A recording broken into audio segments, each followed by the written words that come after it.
안녕하세요. 책 읽어주는 강사 손정입니다. 오늘은 글 잘 쓰는 방법, 글 쓰는 방법, 글을 어디서부터 어떻게 써야 될지 모르겠다라는 의문을 가지신 분들에 대한 해답을 드리도록 하겠습니다.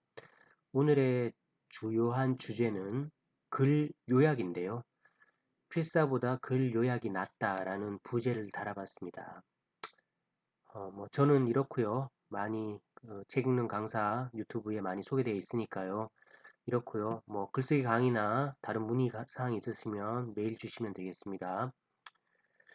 자, 먼저 우리가 글을 잘 쓰기 위해서 글쓰기 연습을 많이 하잖아요. 그럴 때 필사를 많이 하기도 합니다.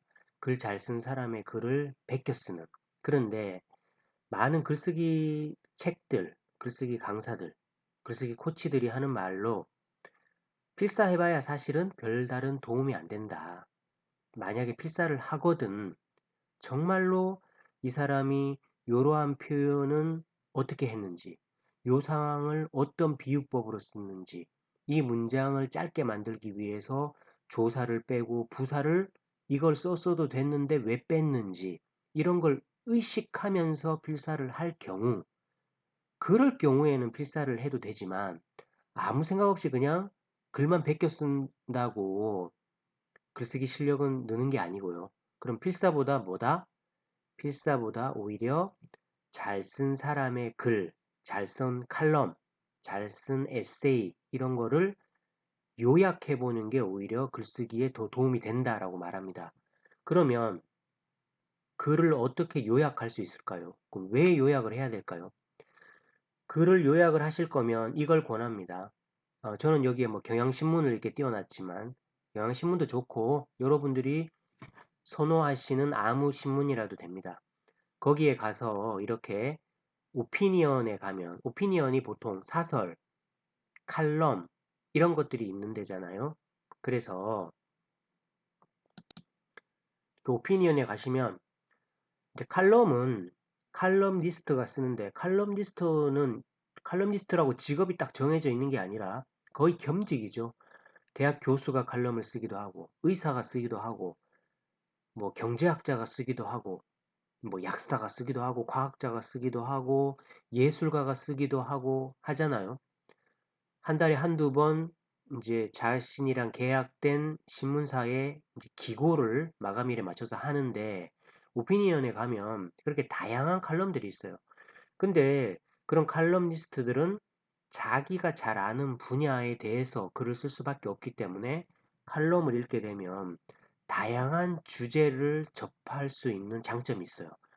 그래서 칼럼을 자꾸 읽다 보면 글쓰기 소재가 늘게 되고 나의 지식이 늘게 되죠. 그래서 이렇게 아무 신문사에 가서 오피니언으로 갑니다. 오피니언에 이렇게 딱 클릭을 하면 이런 화면이 옵니다. 이렇게 어떤 칼럼, 어떤 칼럼, 칼럼이 있죠. 그래서 이 저자들마다 자기의 가장 장점을 살려서 가장 많이 알고 있는 지식을 살려서 칼럼을 쓰죠. 그래서 또 아무 칼럼을 하나를 클릭을 합니다. 여기는 이제 도시의 박쥐라는 칼럼을 딱 클릭을 하면 이런 글이 딱 나오죠. 그럼 읽어봅니다. 읽어보고 아, 이 칼럼 참 잘 썼다. 주제가 좋다. 내용 흐름이 좋다. 의미하는 바가 굉장히 뜻깊다. 이렇게 스스로 생각이 들 경우에 그 칼럼은 이제 좋은 칼럼이에요. 그러니까 그런 칼럼을 요약을 해보는 거예요.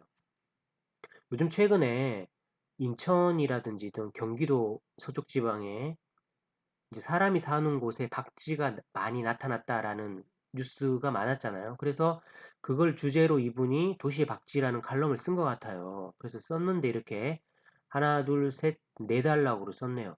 이렇게 딱 읽어보시고 칼럼을 요약을 하는 거예요. 요약을 해보면 아, 이 사람이 이 글을 쓰기 위해서 이렇게 뼈대를 잡고 썼겠구나라고 하는 걸 우리가 깨달을 수 있잖아요. 그러면 역으로 우리가 글을 쓸 때 어떻게 하면 되겠어요? 그런 뼈대를 만들어 놓고 살을 붙이면 글이 되는 거예요. 그러니까 이런 글을 한 편 읽어보면 이 글이 좋다 싶으면 와, 나도 저렇게 글 한 편 쓰고 싶다 라는 게 우리의 희망이잖아요. 글을 잘 쓰고 싶은 사람들의 희망이 바로 이러한 글, 신문의 칼럼니스트들이 기고한 칼럼 수준의 글을 쓰고 싶은 게 우리의 희망이잖아. 그렇다면 이 사람들이 어떻게 썼는지를 알아볼 필요가 있는 거예요. 어떻게 알아본다?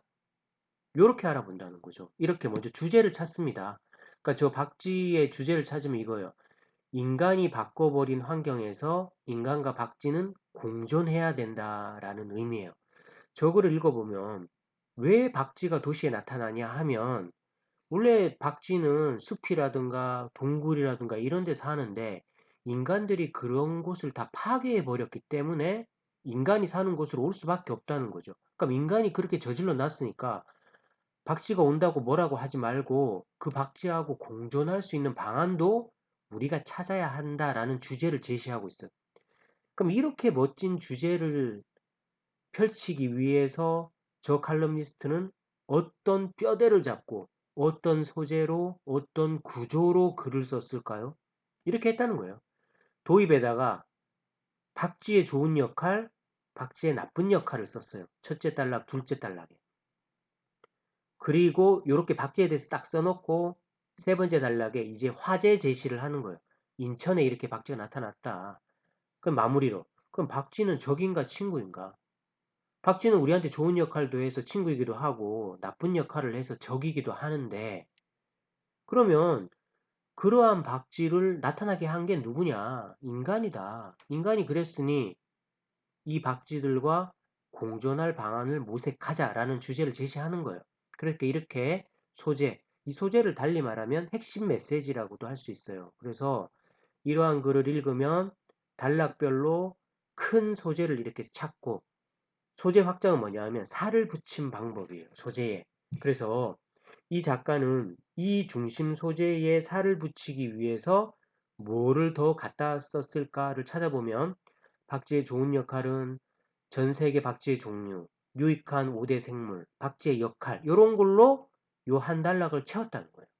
그리고 박쥐의 나쁜 역할에 대해서는 박쥐가 옮기는 바이러스에 대해서도 언급을 해놨고 그 다음에 인천에 나타난 박쥐는 요즘 현상에 대해서 묘사하면 되겠죠. 인천 박쥐 소동. 그 다음에 마지막으로 자신이 전하고 싶은 메시지. 박쥐가 도시로 왜 왔냐?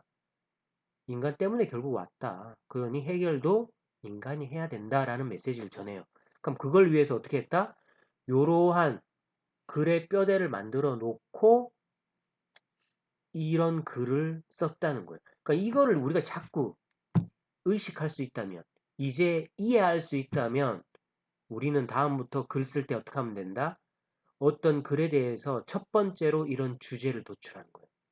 이 주제를 위해서 내가 동원해야 될 소재, 근거는 무엇일까? 라고 해서 소재를 이렇게 뽑아 놓고 이 소재를 어떤 식으로 나열하면 주제로 다가가기 위한 가장 논리적인 흐름이 될까로 생각해서 배치를 해요. 그러면 서론, 본론, 결론, 기승전결, 도입, 전개, 마무리와 같은 글의 구조가 되겠죠. 그러면 그걸 이제 펼쳐야죠.